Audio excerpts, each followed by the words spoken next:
He's back, the fighting pride of the Philippines.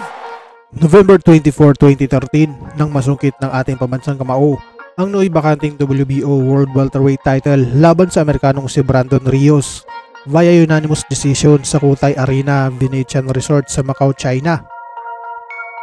Laban sa mas matangkad at walang talo na Amerikanong si Chris Algieri, o mas kilala sa bansag na The Fighting Collegian. Marami ang nag-aalangan sa kalagayan ng ating pambato mga boss dahil sa pagkakaalam ng karamihan sa mga boxing fans ay hindi basta-basta itong si Chris Algieri. Bukod sa isa itong dating junior welterweight champion, isa din itong undefeated ISCA World Kickboxing Champion at WKA World Super Welterweight Kickboxing Champion. At ang pinakamalupit pa sa lahat mga idol bossing, sa labas ng boxing, itong si Chris Algieri ay isang professional nutritionist.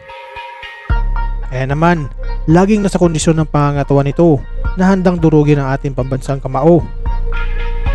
Subalit noong nalalapit na ang laban, ay nangingibabaw pa rin ang dugong Pinoy sa puso ng mga boxing fans sa buong mundo at naging heavy underdog ang mas matangkad at walang talo na si Algieri. Landed a beautiful straight right lead right here as Pacquiao is coming in.